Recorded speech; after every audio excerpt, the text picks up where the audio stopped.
Here's a rewritten version of your story, based on the outline, at around 3,500 characters, with changed names, told in smooth, natural American English. It keeps the dramatic tone and controversial tension, forming a complete and compelling short story.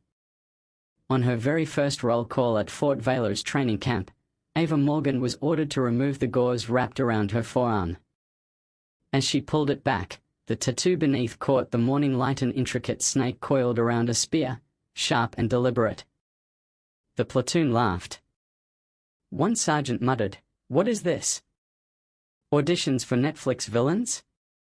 Another snorted, "Nobody gets ink like that unless they're unhinged." But when the image was flagged and quietly forwarded up the chain of command, a colonel arrived within the hour. One look at the tattoo, and his face drained of color. He gave one order: continue her training, then delete every record of what they'd just seen. Ava didn't react. She stood motionless in her standard-issue tee and worn cargo pants, ash-gray eyes forward, dark hair still damp from the humid morning run. She rewrapped her bandage, methodically, while the others stole glances. None of them knew why the colonel reacted like that. Ava didn't explain. She never explained. Her silence became fuel. Rumors spread fast, especially in a place filled with adrenaline, testosterone, and egos. One recruit, Ryder, loud and always desperate for attention, started calling her Snake Girl. During inspections, drills, even chow. "What's the deal, Morgan?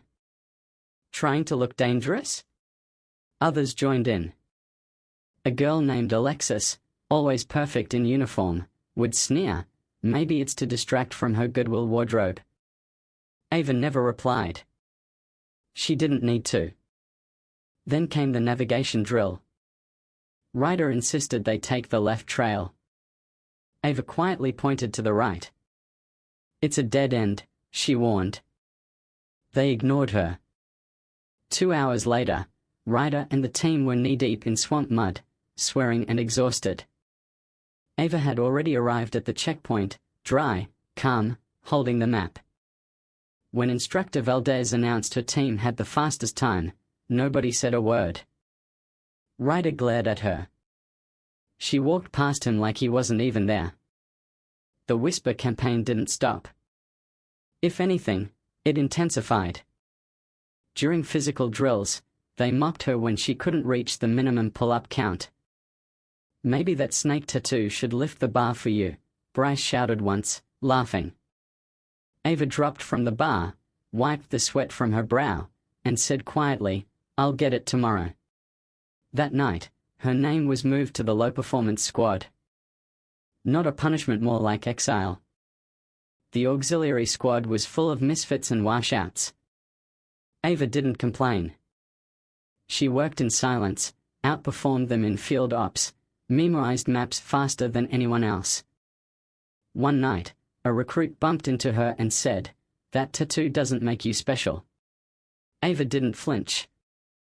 "Dead weight doesn't finish first," she replied, and the room fell quiet. Another medical check. Another officer saw the tattoo. This time, it was Captain Monroe. He accused her of disrespecting military insignia. "You mocking us with that fake symbol?" he barked.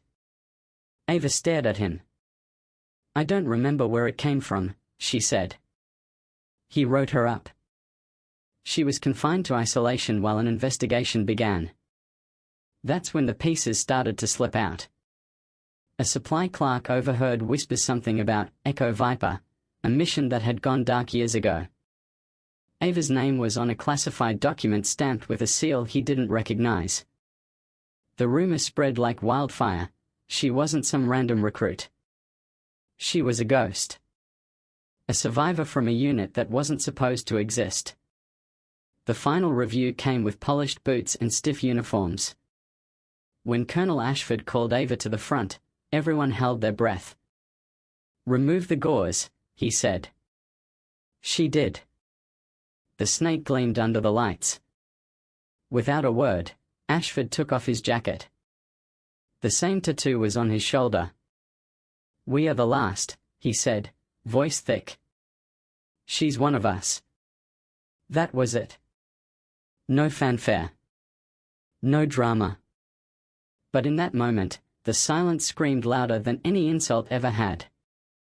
By the end of the week, Ryder was reassigned. Alexis was discharged for conduct unbecoming. Bryce's application for officer candidacy vanished into thin air. Ava never said a word. She didn't have to. She walked across that base, head high, tattoo uncovered.